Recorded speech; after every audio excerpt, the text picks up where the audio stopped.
Honourable Mr. Speaker, to say a few words on this memorable occasion. I want to, in the first instance, convey to you on behalf of myself and the party I represent in Parliament, the Ilangai Tamil Katchi and the Tamil National Alliance, a warmest congratulations on your being elected to the exalted position of Speaker of this Honourable Assembly.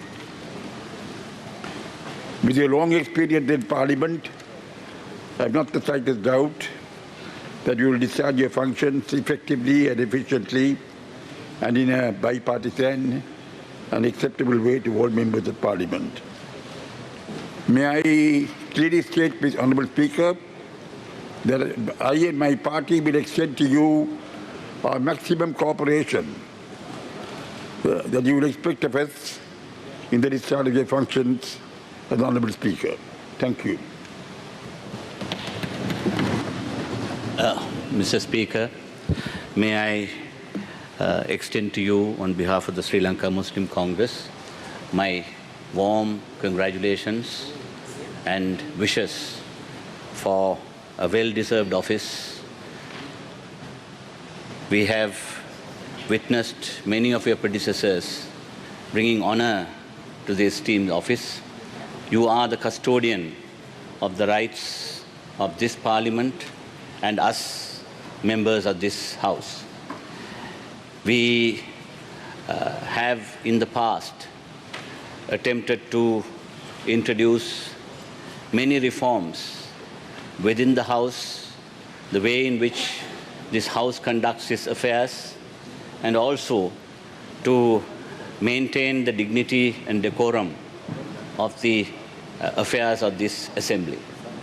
In doing so, certain far-reaching reforms have been introduced with the concurrence of both sides of the House, very particularly in the conduct of affairs as the House being the primary watchdog over public finance. These progressive measures, I hope, under your esteemed leadership, will be maintained, and we really appreciate that we have had the opportunity of a seasoned politician to be heading this institution. We also note that you, by virtue of your office, will also be chairing the Constitutional Council, which is entrusted with important functions of appointment of high officials who are mandated by the Constitution. And you, while conducting the affairs as the chairman of the Constitutional Council, as well as the Speaker of this House, I am sure will bring honor to your office. With those words, may I be permitted to wish you once again on behalf of all of us. Thank you.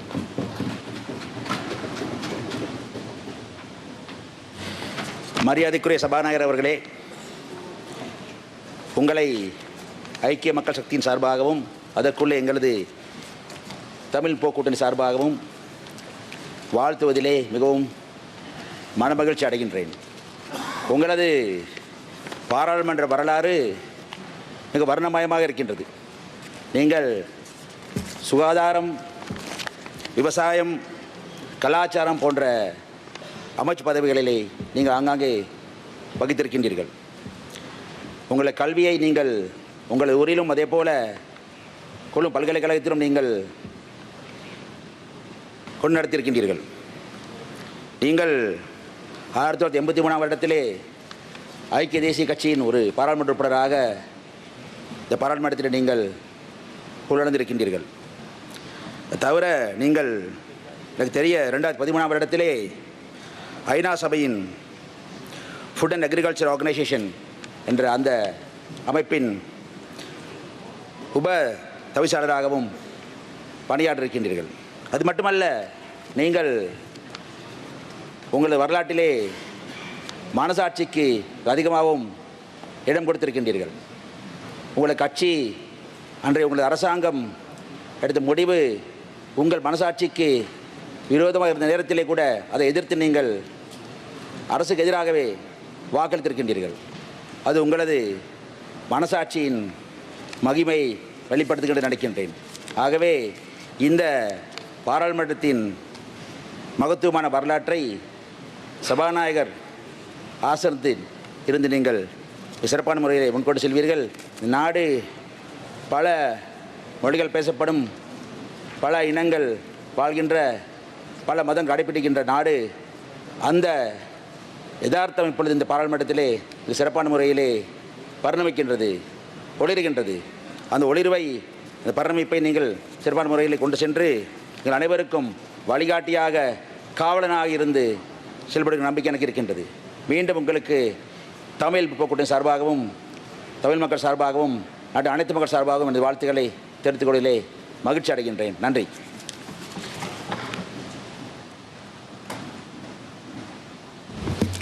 கௌரவ சபாநாயகர் அவர்களே, இன்றைய இந்த சூழலில் நீங்கள் ஏகமனதாக பொருத்தமான ஆற்றலுள்ள ஒருவராக நீங்கள் தெரிவு செய்யப்பட்டிருக்கின்றீர்கள். அந்த வகையில் நாடாளுமன்றத்தினுடைய மாண்பையும் நாடாளுமன்ற உறுப்பினர்களது பாதுகாப்பையும் உறுதி செய்வீர்கள் என்ற நம்பிக்கையோடு எனது கட்சி சார்பாக, ஈழமக்கள் ஜனநாயக கட்சி சார்பாகவும் இந்த சபையினுடைய சார்பாகவும் நான் உங்களுக்கு வாழ்த்துக்களை தெரிவித்துக் கொள்கின்றேன். நன்றி. மாண்புமிகு சபாநாயகர் அவர்களே, தமிழ் மக்கள் தேசிய கூட்டணி சார்பில் முதற்கண் என் வாழ்த்துக்களை தெரிவித்துக் கொள்கின்றேன். I start my felicitations, Honorable Speaker, hailing you in my mother tongue, the oldest living language of this world, and the language of the first indigenous inhabitants of this country, and proceed in the link language. I thank Your Honour for accepting such a high position in our parliamentary tradition. I am sure Your Honour would bring with your high office your experience with men and matters gained throughout your long political career. We have a very powerful government now. A similar government was constituted under the late J.R. Javadana in 1977. It was during that regime that we had the 1983 program. Certainly this government too could follow the path of the elephant of that time and end up as today, reduced to a single member in the future. But I'm sure they would not. They would prefer to learn from our mistakes of the past and usher in a period of peace and prosperity where all communities would feel equal to each other and walk with dignity and pride as children of Mother Lanka. That freedom and equality could dawn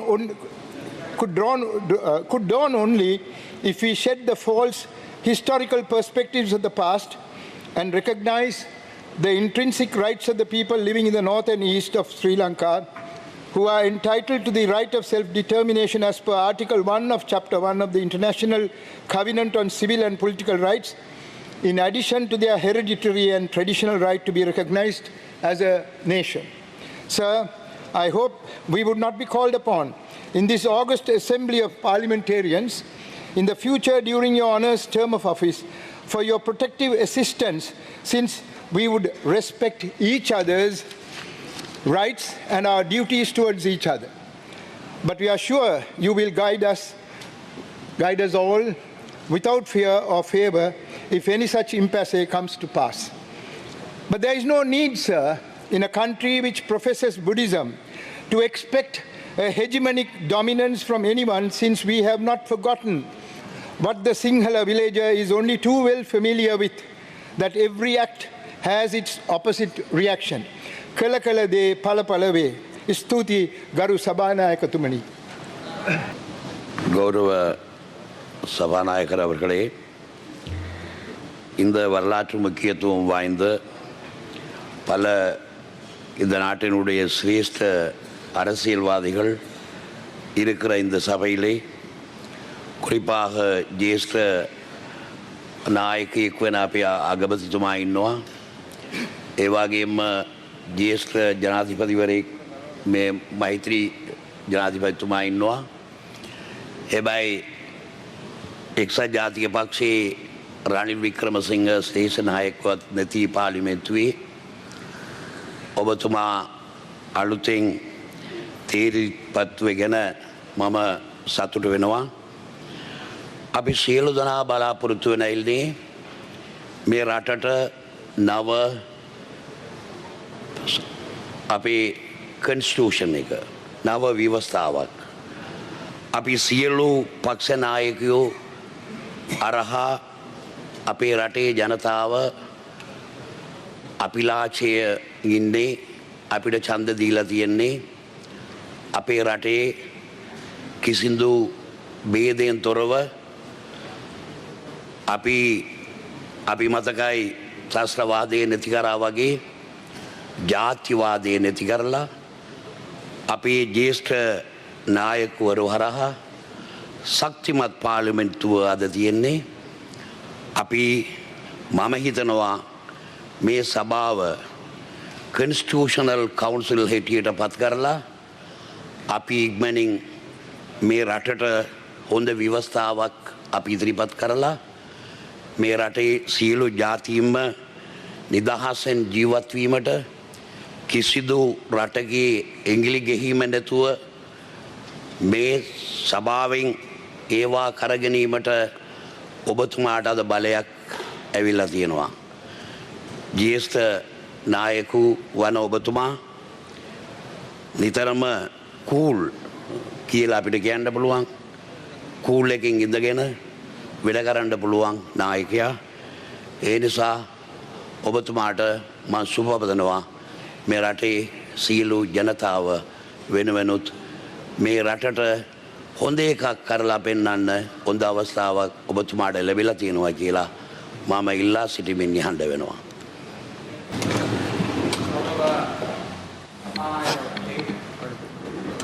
இந்த ஆளுந்தரப்பும் எதிர்த்தரப்பும் ஒன்று சேர்ந்து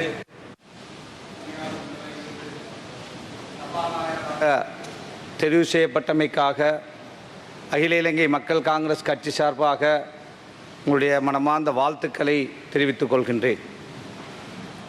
நீங்கள் நீண்ட அனுபவம் மாகாண சபையிலே முதலமைச்சராக அமைச்சராக பாராளுமன்ற உறுப்பினராக பல உயர் பதவிகளை வகித்தவர். கொழும்பு பல்கலைக்கழகத்திலே பட்டம் பெற்றவர். அதேபோல பல சர்வதேச கருத்தரங்குகளிலே கலந்து அனுபவம் பெற்றவர். எனவே இந்த பாராளுமன்றத்திலே உங்களுடைய காலத்திலே நீங்கள் இங்கே இருக்கின்ற ஆளுங்கட்சி எதிர்க்கட்சி எல்லா பாராளுமன்ற உறுப்பினர்களுடைய காவலனாக பாதுகாவலனாக அவருடைய வரப்பிரசாதங்களை பாதுகாக்கின்ற ஒருவராக நீங்கள் செயல்படுவீர்கள் என்ற நம்பிக்கை நமக்கு இருக்கின்றது. அதேபோல இந்த புதிய அரசாங்கம் முதலாக அமைச்சரவையிலே அரசியலமைப்பு மாற்றம் கொண்டு வரப்போகிறோம் என்று முடிவெடுத்து அதற்கான குழுவையும் நியமித்திருக்கிறார்கள். அரசியலமைப்புகள் காலத்துக்கு காலம் வருகின்ற அரசாங்கங்கள் மாற்றங்களை செய்திருக்கின்றது. இதேபோல இதற்கு பிறகு வருகின்ற அரசாங்கமும் இன்னொரு மாற்றத்தை செய்யாமல் செய்ய போகின்ற அரசியலமைப்பு ஒரு சாராரை திருப்திப்படுத்துவதற்கோ அல்லது ஒரு கட்சியை திருப்திப்படுத்துவதற்கோ அல்லது ஒரு சில இனவாதிகளை திருப்திப்படுத்துவதற்கோ அல்லாமல் இந்த நாட்டிலே வாழுகின்ற பெரும்பான்மை சிறுபான்மை மக்கள் எல்லோரையும் திருப்திப்படுத்தக்கூடிய அவர்களுடைய உரிமைகளை மதிக்கக்கூடிய ஒரு அரசியலமைப்பாக வருகின்ற பொழுது மட்டும்தான் இந்த நாட்டிலே ஒரு நிலையான சமாதானத்தை நாங்கள் எதிர்பார்க்கலாம். இல்லையென்றால் சுதந்திரம் பெறுகின்ற பொழுது வரலாற்று சிறப்புமிக்க பொருளாதாரத்திலே ஓங்கி நின்ற நமது நாடு இன்னொரு இனம் எங்களுக்கு தனிநாடு தாருங்கள் என்று கேட்டு போராடி இந்த நாட்டுடைய பொருளாதாரம் அழிந்து இந்த நாட்டிலே பல லட்சக்கணக்கான உயிர்கள் அழிந்து மீண்டும் மீண்டும் நாங்கள் அரசியலுக்காக தேர்தல் காலங்களிலே மக்களை உசுப்பேற்றுவதற்காக பேசுகின்ற அரசியல் கட்சிகளாக இருக்கின்றோம். எனவே அவ்வாறான ஒரு அரசியலமைப்பு மாற்றத்தை கொண்டு வருகின்ற பொழுது இது ஒரு நிரந்தரமான அரசியலமைப்பு மாற்றமாக எல்லா இனம் மதம் எல்லோரையும் திருப்திப்படுத்தக்கூடியதாக இது நாட்டுக்கு நல்லதாக அது அமைய வேண்டும். அவ்வாறான ஒன்றுக்கு நீங்கள் அதற்குரிய தலைமைத்துவத்தை இந்த சபையில் இருந்து வழங்குவீர்கள் என்ற ஒரு நம்பிக்கையோடு விடைபெறுகிறேன். என்னுடைய கட்சியுடைய எமது ஆதரவாளர்களுடைய வாழ்த்துக்களை உங்களுக்கு மீண்டும் தெரிவித்து விடைபெறுகிறேன். நன்றி. அவர்களே, ஒரு மிக நீண்ட பாராளுமன்ற அனுபவம் கொண்ட ஒருவர் சபாநாயகராக தேர்ந்தெடுக்கப்பட்டிருக்கின்றது உண்மையிலே நாங்கள் அனைவரும் பெருமைப்படக்கூடிய விஷயம். இந்த புதிய அரசாங்கம் மிக பலம் பொருந்திய அரசாங்கமாக அமைந்திருக்கின்றது. எதிர்க்கட்சிகள் சிறிதாக இருந்தாலும் இரண்டையும் சமனாக பாவித்து பாராளுமன்ற சம்பிரதாயத்தை பாவித்து நீங்கள் ஒரு நடுநிலையிலேயே உங்களுடைய செயற்பாடுகளை செய்வீர்கள் என்ற நம்பிக்கை எனக்கு இருக்கின்றது. உங்களுடைய அனுபவம் அப்படிப்பட்டது. அதே நேரத்தில் அரசாங்கம் புதிய அரசியல் அமைப்பொன்றை உருவாக்குகின்ற போது ஒரு நியாயமான தீர்வு ஒன்று தேசிய இன பிரச்சனைக்கு அடைய வேண்டும். 70 வருடங்களாக இழுபட்டு வரக்கூடிய பிரச்சனை, இந்த நாட்டை மிக பின்னடைவை கொண்டு வந்திருக்கக்கூடிய பிரச்சனை, இதற்கு ஒரு நியாயமான தீர்வை கொண்டு வர வேண்டும். அதற்கான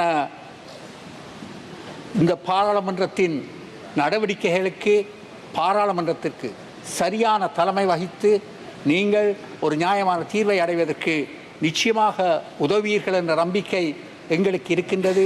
உங்களுடைய தேர்வுக்கு நாங்கள் எங்களுடைய வாழ்த்தை தெரிவிக்கிறேன். நன்றி, வணக்கம். 9வது பாராளுமன்றத்தின் சபாநாயகராக உங்களை தெரிவு செய்துவிட்டு மகிழ்ச்சி அடைகின்றேன். அந்த அடிப்படையில் இன்று நானும் இங்கு உரையாற்ற கிடைத்தது மகிழ்ச்சி. கௌரவ சபாநாயகர் அவர்களே,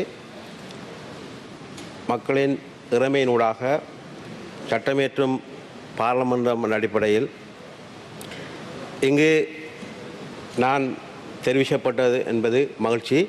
விசேடமாக தமிழ் மக்கள் விடுதலை புலி கட்சியினூடாக மட்டக்களப்பு மாவட்டத்திலிருந்து நான் தெரிவிக்கப்பட்டிருக்கின்றேன். நான் உங்களுடைய எதிர்கால திட்டங்களுக்கும் எங்களுடைய பிரதமர் கௌரவ மஹிந்த ராஜபக்ச அவர்கள் இருக்கிற அபிவிருத்தி சார்ந்த மாகாண சபை சார்ந்த விடயங்களுக்கு தோளோடு தோல் நின்று உதவியும் ஒத்தாசையும் புரிந்து எமது மக்களை கட்டியெழுப்பும் பணியில் உதவி செய்ய நான் திட்டச்சங்கம் கொண்டுள்ளேன். இருந்தாலும் கடந்த நல்லாட்சி அரசாங்கமானது என்னை எங்களுடைய இனத்தின் பிரதிகள் என்ற அரசு செய்கின்றவர்களுடைய கதைகளுக்காக அந்த அரசாங்கத்தை நடத்துவதற்காக என்னை திட்டமிட்டு சிறைப்படுத்தியிருக்கிறது. 5 வருடங்களாக நான் சிறைவாசம் அனுபவிக்கின்றேன். இந்த நேரத்தில் மட்டக்களப்பு மக்கள் என்னை மக்களுக்கு சேவையாற்றும்படி என்னை தெரிவு செய்திருக்கிறார்கள். இருந்தாலும் கூட நான் இந்த பாராளுமன்ற அமலுக்கு வந்து கலந்து கொள்ள கூட பெரிய தடங்களும் தாமதங்களும் இருக்கிறது. ஒவ்வொரு முறையும் நீதிமன்றத்தை அனுமதி கோரப்படுகிறது. இப்படி மக்களுக்கு சேவையாற்ற முடியாது. உண்மையிலேயே சபாநாயகர் அவர்களே, நீங்கள் ஒரு நீண்ட வரலாற்றை கொண்ட அரசியல்வாதி என்று தெரிந்தாலும் எனக்கு பல விவரங்கள் தெரியாவிட்டாலும் இன்று பேசிய கௌரவ தமிழர்களுடைய பேச்சிலிருந்து நான் விளங்கிக் கொண்ட விடயம், எங்களுடைய நாட்டில் எத்தனையோ சமூக முரண்பாட்டு பிரச்சனைகள் நடந்து முடிந்திருக்கிறது. நானும் அந்த சமூக முரண்பாடு ஆயுதப்பாடத்தின் காரணமாக 16 வயதிலே விடுதலை புலி அமைப்பிலே சேர்ந்து போராடியவன். ஆனால் அந்த அமைப்பு நோக்கங்கள் கொள்கைகள் பிழைத்ததன் காரணமாக அதிலிருந்து வெளியேறி ஜனநாயக ரீதியான தமிழ் மக்கள் விடுதலை புலி என்ற கட்சியை உருவாக்கி இன்று பல விடயங்களை செய்திருக்கிறோம். அந்த அடிப்படையில் நாங்கள் கடந்த மாகாண சபை ஆட்சியை எங்களுடைய கௌரவ பிரதமர் கொண்டு வந்த பொழுது கிழக்கு மாகாணம் மிக மோசமாக சீரழிந்த பொழுதும் அதுக்கு தோள் கொடுத்து மக்கள் மீது பல நம்பிக்கையை கட்டியெழுப்பி 13ஆம் இடத்தை முடிந்த அளவு காப்பாற்றியிருக்கிறோம். அதையும் இல்லாமல் செய்து இந்த மாகாண சபை அழிந்து போகிற சூழலே இன்று இப்படியெல்லாம் நாட்டை கொண்டு செல்ல முடியாது. திடமான உறுதியான அரசாங்கம் என்ற அடிப்படையில் வடகிழக்கு மக்களும் தென்பகுதி மக்களும் சேர்ந்து ஒரு பலமான அரசாங்கத்தை உருவாக்கியிருக்கிறார்கள். இந்த அரசாங்கம் எடுக்கிற எல்லா விதமான விடயங்களுக்கும் அபிவிருத்தி விடயங்களுக்கும் 13ஆம் சட்டத்தின் ஊடாக மாநசபையை பலப்படுத்துகிற விடயங்களுக்கும் நான் தொடர்ந்தும் உதவி செய்வேன். அதுபோல் கௌரவ சபாநாயகர் அவர்களே, நான் எமது மக்களுக்கு சேவையாற்றக்கூடிய சந்தர்ப்பத்தை இந்த உயர் சபையின் ஊடாக எனக்கு பெருத்திட வேண்டும். சட்டமாதிபர் திணைக்களம் வந்து சொல்லுகிறது, மட்டக்களப்பு மாவட்ட உயர்நீதிமன்றத்திலே ஒவ்வொரு முறையும் பார்லமென்றம் வருவதற்கு அனுமதி கோருகிறது. நிச்சயமாக அப்படி கோர முடியாது. நான் ஒவ்வொரு முறையும் வருவதா என்று சொன்னால் சட்டத்தரணிகளோடு பேசி கதைப்பதற்கு கூட மிகப்பெரிய இக்கட்டான சூழல் இருக்கிற காரணம் என்னவென்றால் கொரோனா காரணமாக மக்களை சந்திப்பது என்று பல விஷயங்கள் தடைப்பட்டு கொண்டிருக்கிறது. அந்த அடிப்படையில் கௌரவ சபாநாயகருக்கு வாழ்த்து சொல்லி இங்கு இருக்கின்ற எங்களுடைய பிரதம மந்திரி அவர்களுக்கும் அமைச்சர் அவர்களுக்கும் வாழ்த்துக்களையும் வணக்கத்தையும் கூறி முடித்துக் கொள்கிறேன். நன்றி, வணக்கம். Mr. Speaker, on behalf of the Tamil National People's Front, I wish to congratulate you on your election today. Mr. Speaker, today's election rests on you a responsibility that most speakers don't experience. We have a house today that is heavily weighted towards one side, and under those circumstances, for a speaker belonging to that one side to perform his duties on behalf of the entire house is that much more onerous. We must not forget, Mr. Speaker, that all parties represented in this house come here today with their respective mandates. Those mandates must be respected. Those mandates must be voiced. Those mandates must be debated, and due place must be given. In a house that is so heavily weighted on one side, it is your responsibility to ensure that such debates and such fairness takes place. For you to perform that duty, our party will extend to you the utmost cooperation. I wish you once again all the very best. There can be no doubt that your experience as a member of parliament for so many decades will serve that purpose. I thank you.